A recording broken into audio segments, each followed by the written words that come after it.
Doctor Sandeep global health care wellness centre में आप सभी लोगों को स्वागत कर रहा हूं। दोस्तों, आज हम नया सीरीज स्टार्ट करने जा रहे हैं, ड्रग इन्फॉर्मेशन। इस ड्रग इन्फॉर्मेशन की वीडियो के माध्यम से आप लोगों तक मैसेज हम पहुंचाना चाह रहे हैं कि अगर दवाइयां हम अपनी मर्जी से लेते हैं, विदाउट डॉक्टर की पर्चे से लेते हैं, तो क्या क्या कॉम्प्लिकेशन हो सकते हैं, क्या रिस्क फैक्टर हो सकते हैं। आज की हमारी जो पहली ड्रग है वो है diclofenac. Diclofenac non steroidal anti inflammatory class की ड्रग है, एज ए पेन किलर है। इसका अगर हम बात करें, अगर हम इसको मिस यूज करते हैं, अगर बिना डॉक्टर के पर्चे से हम लेते हैं, अपनी मर्जी से हम खा रहे होते हैं, तो हम आगे चल के अल्सर हो जाता है, गैस्ट्रिक अल्सर हो जाता है, किडनी खराब हो जाती है, हाइपर सेंसिटिविटी रिएक्शंस होने का नज़र आते हैं, देखने को मिलता है। तो ये सारे कॉम्प्लिकेशंस हैं।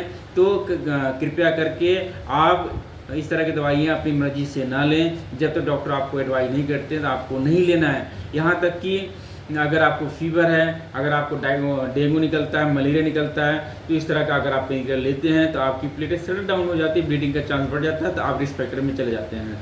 तो बहुत सारे पेशेंट दवाइयाँ ले के हमारे पास आते हैं। इस तरह के बहुत सारे पेशेंट हम बताना चाहेंगे। एक पेशेंट ऐसा था कि वो 2.5-3 साल से वो मेडिकेशन ले रहा था, डाइक्लोफेनेक, और जब वो पेशेंट हमारे पास आया, इतना सीवियर पेन था उसको, गैस्ट्रिक एपिगैस्ट्रिक रीजन में वो रोता बेचारा, कुछ पानी भी पीता तो उसको उल्टी आती।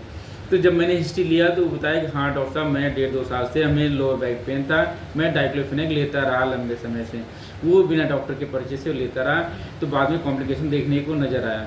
अभी इस तरह का एक पेशेंट और था, उसकी किडनी बेचारे की खराब, जब उसमें मैंने कैप्टी कराया, कैटनाइन लेवल बढ़ा हुआ मिला उसको कैटनाइन लेवल 3+ था। तो इस तरह के पेशेंट को हमें आगे रेफर करना पड़ा। तो इस तरह के कॉम्प्लिकेशन नज़र आते हैं हमारे प्रैक्टिस में देखने को।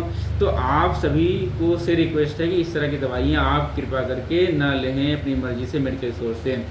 तो अब हम बात करते हैं इस ड्रग के डिटेल के बारे में, डाइक्लोफेनेक के। तो अगर हम बात करें इंडिकेशन, किसका इंडिकेशन है, स्पॉन्डिलाइटिस हम इसको दे सकते हैं, माइग्रेन में हम इसको दे सकते हैं, जैसे कि हमने बताया कि एनाल्जेसिक, एंटी इन्फ्लेमेटरी और एंटीपायरेटिक के फॉर्म में हम ले सकते हैं। एनाल्जेसिक मतलब दर्द निवारक, कहीं दर्द हो रहा था उसको हम दे सकते हैं। कहीं अगर सूजन आ रही है, इन्फ्लामेशन है, तो वहाँ हम दे सकते हैं। इन्फ्लामेशन सूजन के साथ दर्द, अगर फीवर आ रहा है तो हम इसको हम दे सकते हैं एंटीपायरेटिक। तो माइग्रेन में दे सकते हैं। कॉमनली हम पोस्ट ऑपरेटिव पेन में इसको हम यूज़ करते हैं। लोअर बैक पेन में हम इसको यूज़ करते हैं, और आर्थराइटिस में इसको यूज़ करते हैं, माइग्रेन में यूज़ करते हैं। तो इस तरह के डिफरेंट एरियाज हैं जहां डॉक्टर्स हम आपको हम लोगों को प्रिस्क्राइब करते हैं। अगर हम बात करें इसके फॉर्मुलेशन की, डिफरेंट फॉर्म में मार्केट में अवेलेबल हैं। इंजेक्शन के फॉर्म में, टैबलेट के फॉर्म में, जेल के फॉर्म में, स्प्रे के फॉर्म में, सपोजिटरी के फॉर्म में, आई ड्रॉप के फॉर्म में। इंजेक्शन जब भी हम देते हैं तो IM over the gluteal muscle, deltoid muscle हम दे सकते हैं। IV हमें देना होता है तो इन्फ्यूजन के 100 ml में ओवर 30 मिनट हम इसको देते हैं।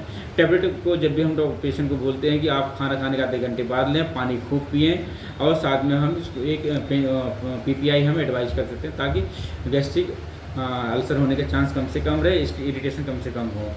तो अगर हम बात करें एक दिन में मैक्सिमम 225 मिलीग्राम हम डोज दे सकते हैं। 5 साल से नीचे बच्चा उसको हम नहीं दे सकते हैं। 6 से 12 साल के बच्चों में हम 1 से 2 मिलीग्राम पर केजी पर डे के हिसाब से हम कैलकुलेट करके एज ए पेडियाट्रिशियन के अकॉर्डिंग हम इसको देते हैं। अगर हम बात करें कि प्रेगनेंसी में कैटेगरी B में इसको रखा गया है, तो जब तक आपके डॉक्टर आपको नहीं कहते हैं आपको नहीं लेना है, तब भी हम इस तरह की दवाइयों को हम अवॉइड करते हैं प्रेगनेंसी में।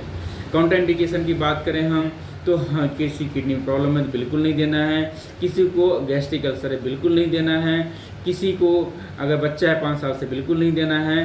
तो अगर हम प्रिकॉशन की हाइपर सेंसिटिव रिएक्शन है बिल्कुल नहीं देना है। तो जैसा कि आप सभी ने देखा कि आज डाइक्लोफेनेक इंजेक्शन के कॉम्प्लिकेशंस क्या हो सकते हैं अगर हम लंबे समय तक लें, तो उसे मोस्टली हम इसको 5 to 7 डे तक हम देते हैं पेशेंट को, एज पर इंडिकेशंस, जैसे आपके डॉक्टर कहते हैं। इससे ज़्यादा अगर आप ले रहे हैं तो आपके कॉम्प्लिकेशन देखने को नज़र आते हैं। तो कृपया विदाउट डॉक्टर के पर्चे, MAR शीट के बिना अगर आप लेते हैं तो आपको इस तरह के खतरे आपको सामने नज़र आते हैं। तो इस तरह के जो इन्फॉर्मेशन है लोगों तक पहुँचाइए। वीडियो को लाइक करिए, शेयर करिए, सब्सक्राइब करिए। इस तरह के वीडियो हम बनाते रहेंगे।